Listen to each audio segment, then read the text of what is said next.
nafasi kuba kati akikagwa mikono ate yako yukuwako ani kwenda kwa mchezo mwani mkali umeoa sebo mwani mkali uremu uramoze urabenekora nege unakula unamakufunyeshi okusala woja wasusigao watusemu ende mkali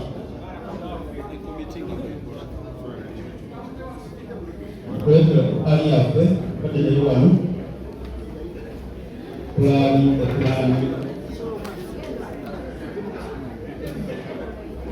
hali ya Desemba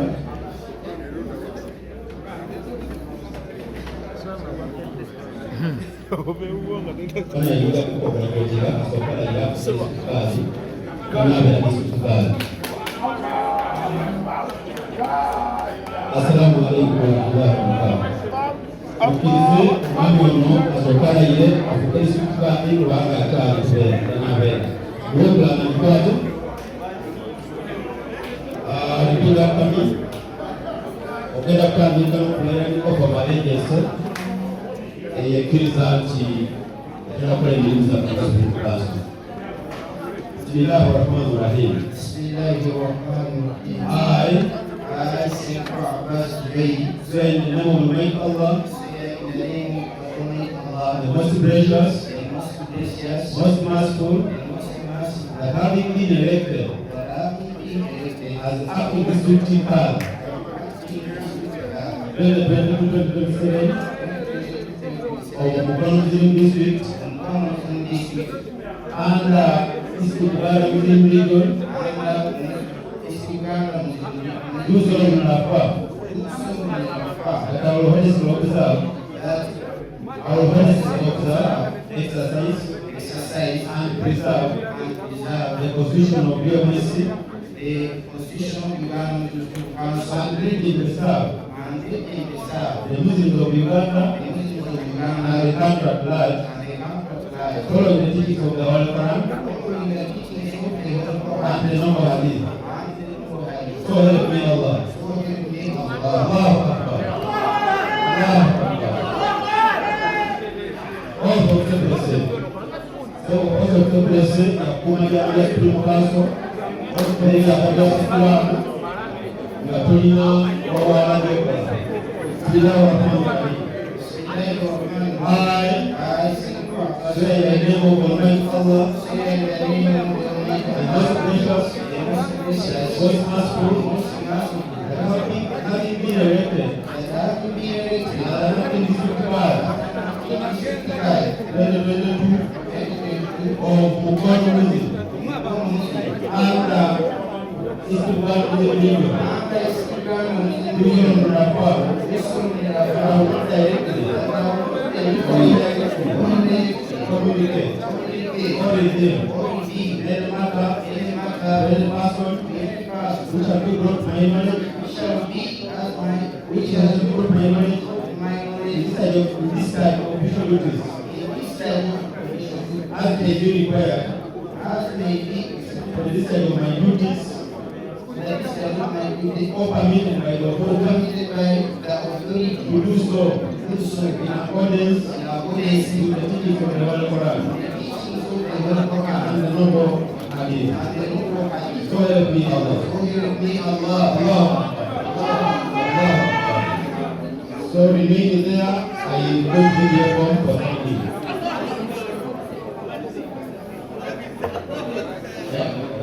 So repeat it.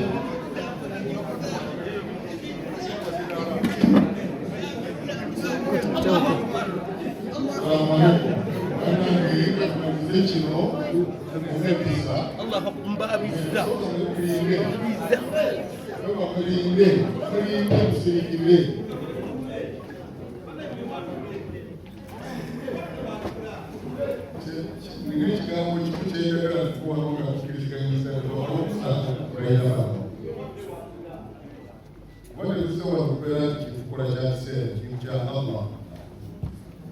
era tulinamu kizibu n'ekyefu kyaziri tetulina kizibu nani abo bonna tetulina bizibu nabo naye enkola yange tuli baluganda natwagala tutambulirawo era nemuja kusibukanso osangabwezi enkola yange enkola bwebanga ezitoyirika olwokwegunya kutereeza n'olwekyo kino kyetukola kyakulongoosa obusiramu bwamakulu tukira zizo simumanyi n'oli simumanyi olyaku okusooka okulayira simumanyi n'olwekyo mwebyenyini omukisa eki n'olwekyo oba mumaze okwewolera omuntu abantu bamwe mubagondere omulonzero ekyamani wamwe mubagondere bitambule ekonalayire nina kyeyina okubagamba bonna abasigaddewo ng'ote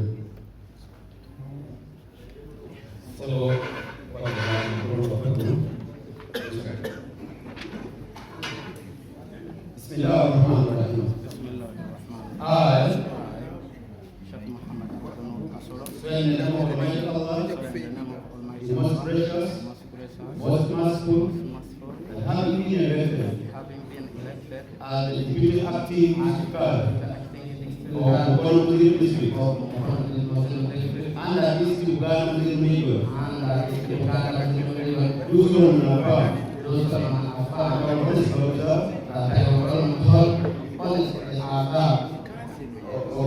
observe, exercise, and preserve the Constitution of Uganda, and the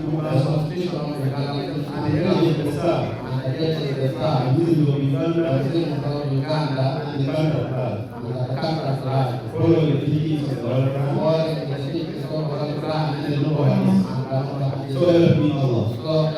Allahu Akbar. I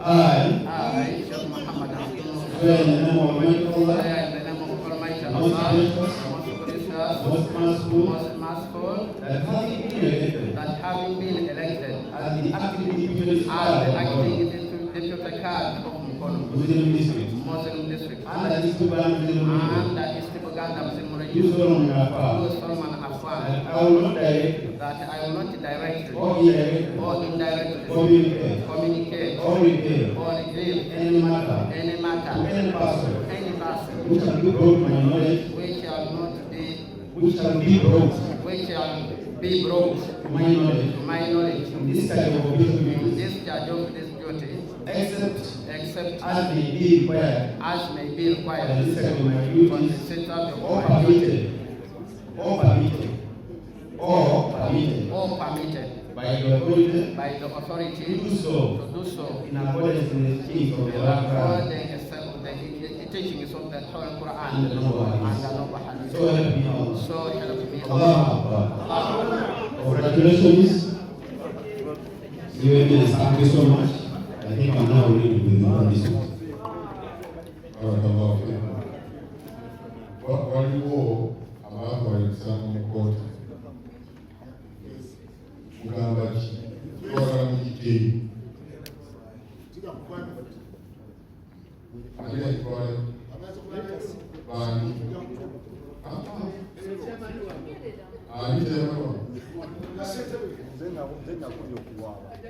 baluwa walikebisa abantu balesa sekwogera kuje nsaba nzikirize naye tutuulemu ne Seeka Mujumba ne Mwami Mujumba gwe twawabira ogwa Supreme tetulina kye tugibanja ekiriyalinze ensonga zaayo naye Seeka Mujumba ng'omu accusation ze tumuyinako tugenda kutuulamu naye nga bw'abadde asaba kuba aba aludde ng'asaba naye ng'ate bw'atuvulunga wanyise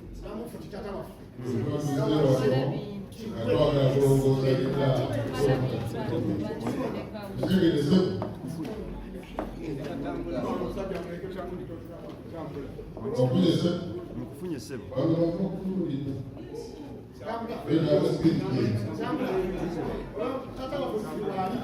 sebo lilla nze yakulembera petition omusango tugenda kugujjayo Allahu Akbar.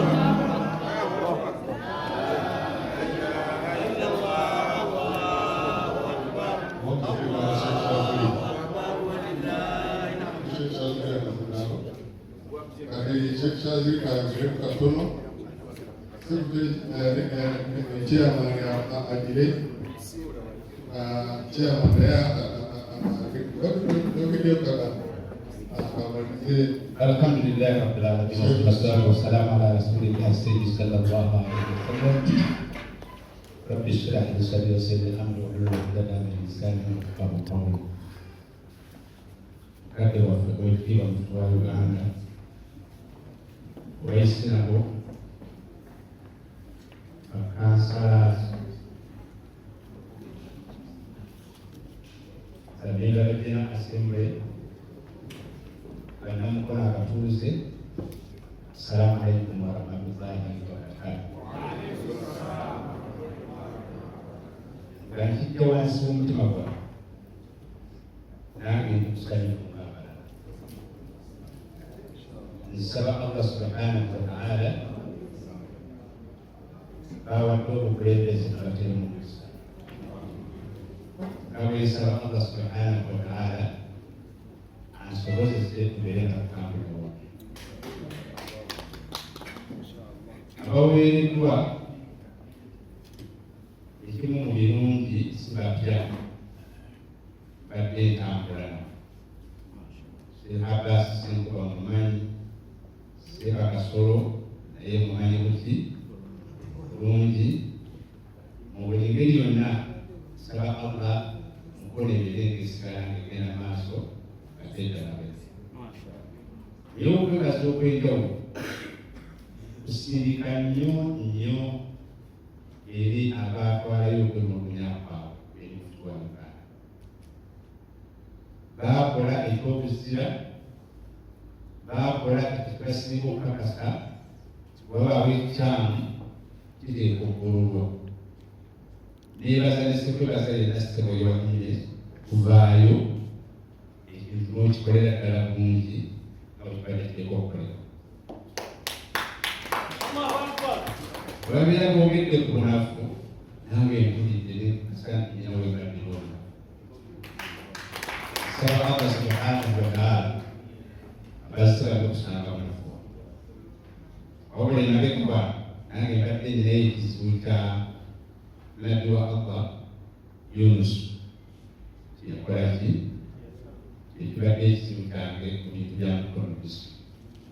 Naye Allah bw'akola ekintu bisaanisi byetegeera bulungi asobere ensiri ebbiri wa Allah yinza okubasira abasobedde enkoze eri abantu Mungu atusobozese tubeere nga tutambulira wamu. Assalamu alaikum warahmatullahi wabarakatuh.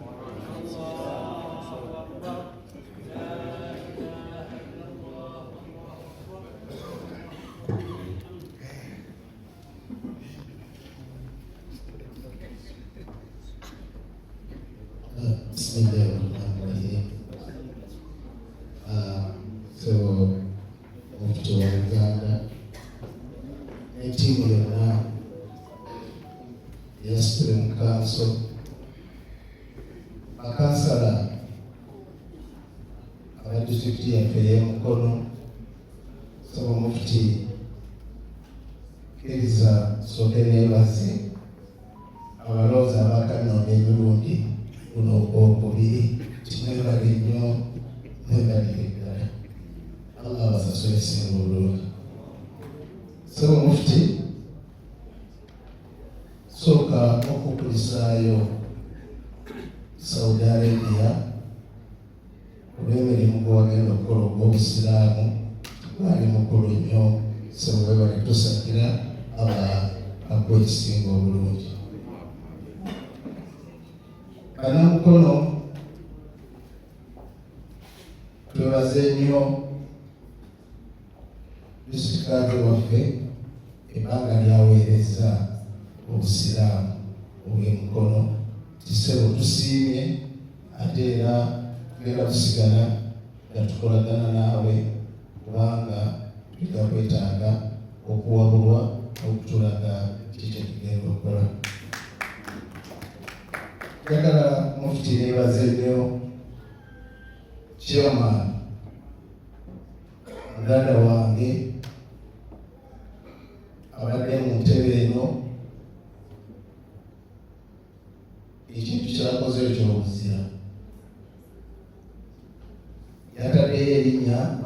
yataddeyo erinnya nga taasuubira kukkiriza yabadde akimanyi sijja naye bw'awulidde nti hajjajja n'agamba nedda sigenda kuvuganya Haji sebo saba amasasula esinga obulungi era neeyama nti emirimu egimu gyagisindika mu ofiisi yo osobola okikola tutambuza obusiraamu. Mwenna abali muno tufunye omukisa nga bannamukono. Mufti najja n'ettiimu yonna tulaba tusibye emirimu gya kanso olwakuba mukono. Nsaba era nga neegayirira awasobye n'awakyamye tutuule tutereeze tuleme kuddamu tutabanyisibwe mu kanso. Mbasaba ffenna tetuli bamalayika, tuli bantu, naye nsaba busabe munyambe tukolaganire wamu nedesikazi ati batuwadde tusobola okutambuza obusiraamu. Musanyuse nange nsanyuse kubanga ebbanga lyonna mbadde mugamba Haji baatulonda ffenna watulekulira tuyagala kuweereza busiraamu. Ensonga zange mufti yazimanya naye eddoboozi bwe lyavudde waggulu eyo nakkiriza nzije tutobe tuweereze obusiraamu. So mufti nkukakasa mukono tokyaddayo kuwulirayo nduulu yonna okuva olwaleero.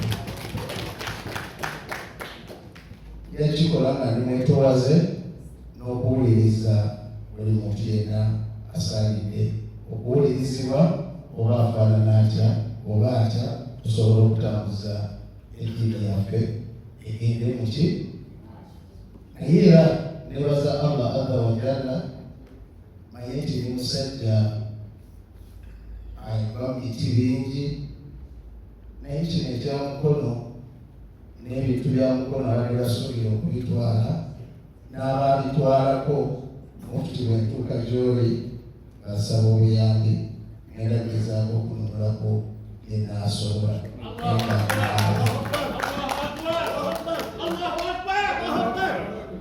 Mufti nkusaba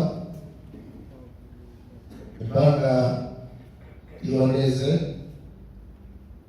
olegemu mukono nti buli ekira kizze mu ofiisi waggulu eyo sooka ontemereko nga disitulikiti endala tezinafuna ssebo mufti sobole okutuukiriza ekirooto kya mukono afuna obuweereza obulungi. N'olwobugambo obwo nebaza akakiiko k'ebyokulonda omulimu omulungi gwe mukoze kimwebale nnyo. Tuli basiimu bakansalazi mukyalina ekyemugamba ekirala kakasa bukakasa mukikata emirimu gye tuba tukola. Assalamu alaikum warahmatullahi taala wabarakatuh.